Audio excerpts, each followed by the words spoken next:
Harry Potter. You said, watch my head about it, baby. Alors comme chaque semaine, Alex est arrivé en me disant « Ouh là là, j'ai 3 pépites C'est vrai. J'en ai plus, mais j'ai le temps que mais de faut 3. pas le dire. Mais si on parle beaucoup, j'en ai le temps que 2. » Alors, C'est des albums que j'aime bien, et voilà. et c'est tant mieux. Il n'y a pas d'autre explication que ça. Voilà.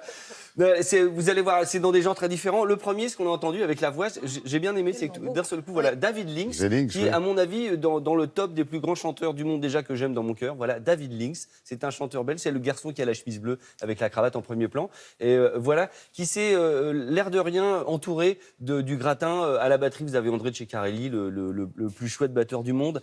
Vous avez Diego Imbert à la basse et Pierre Alain Gouache au piano. Et donc, à eux quatre, ils ont fait un album. Alors c'est jazz évidemment. Il y a des compositions, il y a des reprises.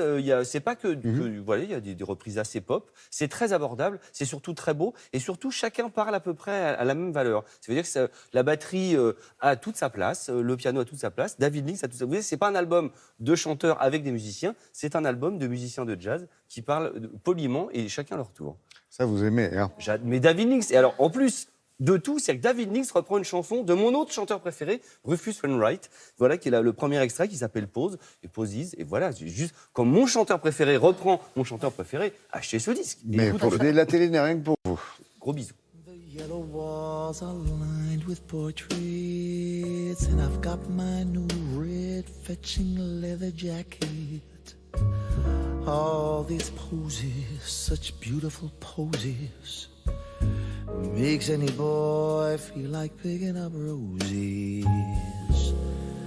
There's never been such grave a matter as comparing our new brand new black sunglasses. C'est beauté. Oui, complètement. Alors, J'adore, il n'y a plus un bruit sur le plateau, c'est que généralement...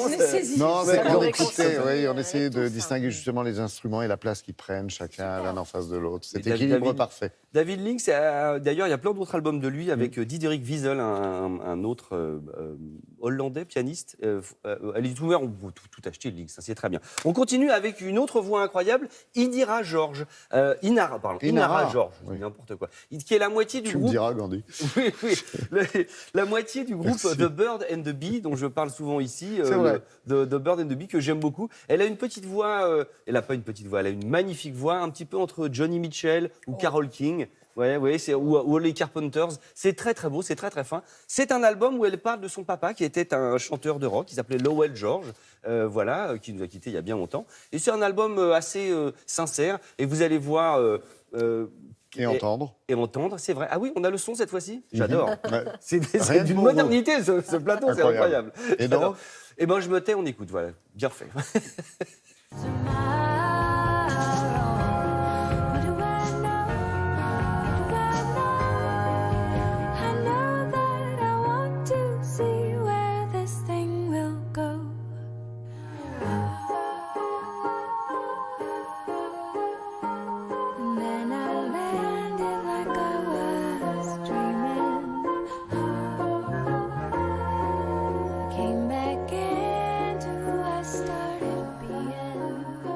oui, quelle voix. Très 70s, très folk, enfin voilà, c'est très... Cristallin. C'est ça, je cherchais le mot, merci Olivier. Cristallin, ouais. Chouing.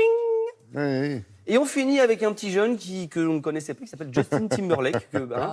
C'est un des... Il ne fait jamais parler de lui. Jamais. En plus, il est vilain et sans talent, donc voilà, c'est vraiment pour lui donner un coup de pouce. Et il vient de se mettre donc à la chanson. Exact, il se met à la chanson. Il revient avec un album étonnant, Man of the Woods, l'homme des bois. Et vous allez voir, il est très en chemise façon Bruce Springsteen. D'ailleurs, il fabriquait des chaussures avant, c'est bien connu. Oui, exactement. Et donc, ce qui est surtout dingue, l'album est remarquable. Hein, et le truc qui est encore plus dingue, c'est le plan séquence de 6 minutes. Un plan séquence, c'est-à-dire, vous savez, filmé d'un seul tenant. On n'a pas vu ça depuis Mademoiselle de Rochefort. Voilà. Et alors, ça a été tourné à l'hôtel Bradbury à Los Angeles. Et vous avez 60 chanteuses, 15 musiciens. Il prend 2 fois l'ascenseur. C'est absolument splendide. C'est réalisé par la Blogothèque. C'est réalisé par des Français, monsieur. Oui, des Français. On va regarder un tout petit bout. On me dit qu'il faut tout de suite que je lance l'extrait. Eh bien, allons-y. Lançons, alors.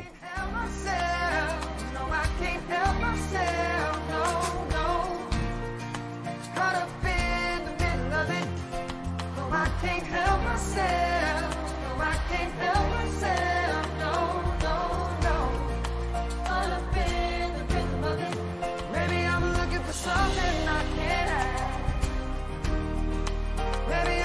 Là, on se rend pas compte. 6 minutes comme ça, et à chaque fois, il se balade, il rencontre des musiciens, des guitaristes. On l'a passé pour vous faire plaisir, c'est fini, Alex, mais on l'avait déjà vu lundi avec Julia qui nous avait fait découvrir cette petite L'émission passe le lundi quand même. aussi ? Non, pas vous, mais je vous expliquerai, il y a d'autres rubriques ici. Allez.